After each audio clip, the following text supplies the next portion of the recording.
নমস্কার, গুরু কৃপাহি কেবলম জ্যোতিষে ভাগ্য জানুন অনুষ্ঠানে আপনাদেরকে স্বাগত।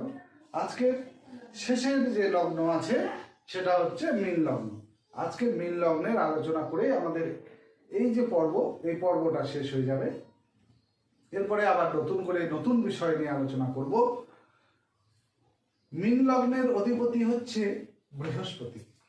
এই বৃহস্পতি আবার দশম ঘরের মালিক, অর্থাৎ কেন্দ্র ঘরের মালিক এবং লগ্ন ঘরের মালিক হওয়ার কারণে এই বৃহস্পতি কিন্তু শুভ গ্রহ। দ্বিতীয় ঘরের অধিপতি মঙ্গল এবং নবম ঘরের অধিপতি হচ্ছে মঙ্গল। তাহলে এই মঙ্গল দ্বিতীয় ঘরের অধিপতি হওয়ার কারণে মারকত্ব দোষ থাকবে, মারকপতি, এবং নবম ঘর হওয়ার কারণে এই মঙ্গল কিন্তু হচ্ছে ত্রিকোণপতি হওয়ার কারণেই এই মঙ্গল কিন্তু শুভ গ্রহ হওয়ার কথা, কারণ ত্রিকোণপতি হওয়ার কারণে দুস্থানাধিপতিত্ব দোষ তার থাকবে না। অর্থাৎ মঙ্গল কিন্তু শুভ গ্রহ চলে এলো, কিন্তু মঙ্গল তবুও শুভ গ্রহ কিন্তু নয়। কারণ মঙ্গল যদি, যেহেতু মঙ্গল হচ্ছে সেনাপতি এবং এই লগ্নের অধিপতি বৃহস্পতি, সে হচ্ছে গুরু, সে চায় বিদ্যা, সে চায়, মঙ্গল চায় যুদ্ধ, আর বৃহস্পতি কখনো যুদ্ধ চায় না, সে চায় জ্ঞান। তাহলে বৃহস্পতির সাথে মঙ্গলের কিন্তু বোঝাপড়া কম আছে, সে কারণে মঙ্গল শুভ হলেও কিন্তু খুব শুভ নয়, সেই জন্য মঙ্গলকে আমরা ব্র্যাকেটে রাখলাম।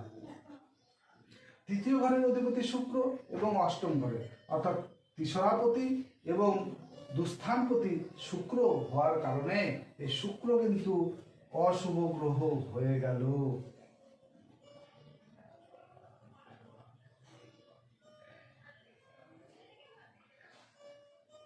চতুর্থ ঘরের মালিক এবং সপ্তম ঘরের মালিক বুধ। তাহলে বুধ ত্রিকোণ ঘরের মালিক, অর্থাৎ এই বুধ যদি শুভ গ্রহ হয় তাহলে অশুভ ফলদাতা, কারণ কেন্দ্র ঘরের মালিক বুধ।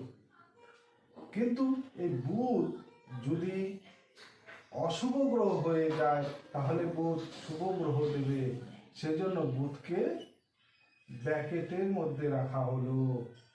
পঞ্চম ঘরের মালিক হচ্ছে চন্দ্র, অর্থাৎ ত্রিকোণপতি, সর্বদাই শুভ, এবং রবি হচ্ছে ষষ্ঠ ঘরের দুস্থান অধিপতি।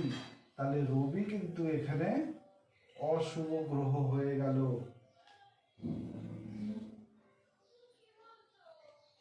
তাহলে আজ এ পর্যন্তই, দেখা হবে পরের ভিডিওতে। সকলে সুস্থ থাকবেন, ভালো থাকবেন, নমস্কার।